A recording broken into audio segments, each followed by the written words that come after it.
नमस्कार मित्रों, मैं अनीता श्रीवास्तव आपका हार्दिक अभिनंदन करती हूँ।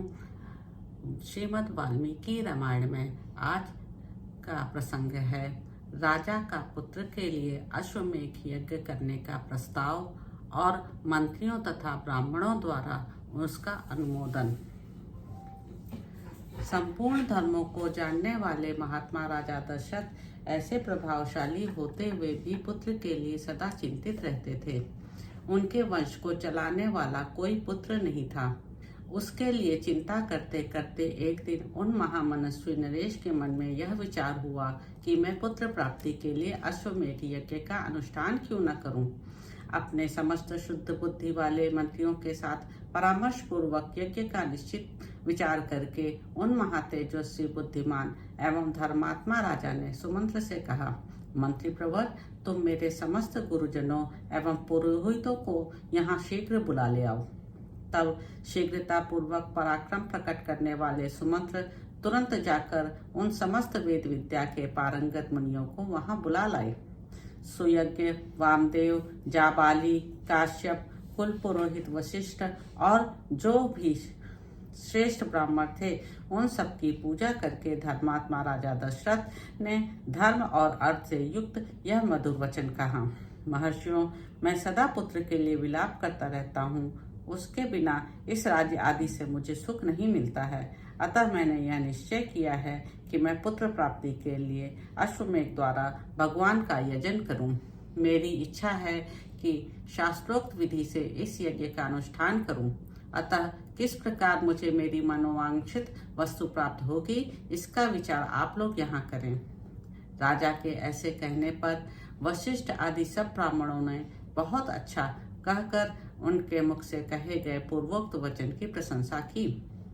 फिर वे सभी अत्यंत प्रसन्न होकर राजा दशरथ से बोले, महाराज, यज्ञ सामग्री का संग्रह किया जाए, भूमंडल में भ्रमण के लिए यज्ञ संबंधी अश्व छोड़ा जाए तथा सरयू के तट पर यज्ञ भूमि का निर्माण किया जाए।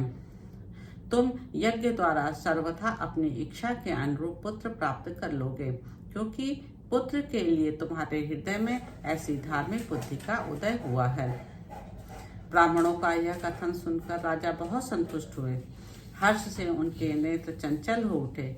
वे अपनी मंत्रियों से बोले, गुरुजनों की आज्ञा के अनुसार यज्ञ की सामग्री यहाँ एकत्र की जाए। शक्तिशाली वीरों के संरक्षण में उपाध्याय सहित अश्व को छोड़ा जाए। सरयू के उत्तर तट पर यज्ञ भूमि का निर्माण हो।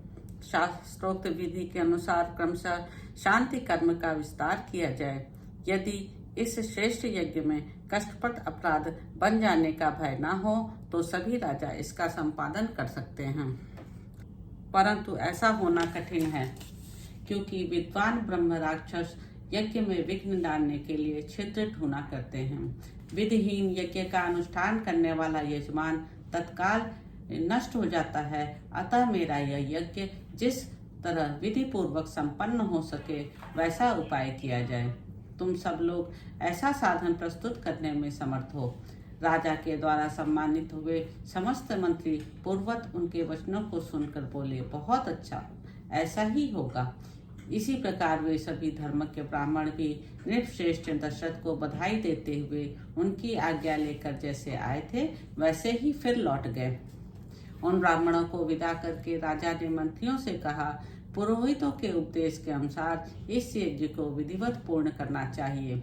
वहां उपस्थित हुए मंत्रियों से ऐसा कहकर परम बुद्धिमान श्रेष्ठ दशरथ उन्हें विदा करके अपने महल में चले गए। वहां जाकर नरेश ने अपनी प्यारी पत्नियों से कहा, देवियों, दीक्षा ग्रहण करो, मैं पुत्र के लिए यज्ञ करूंगा।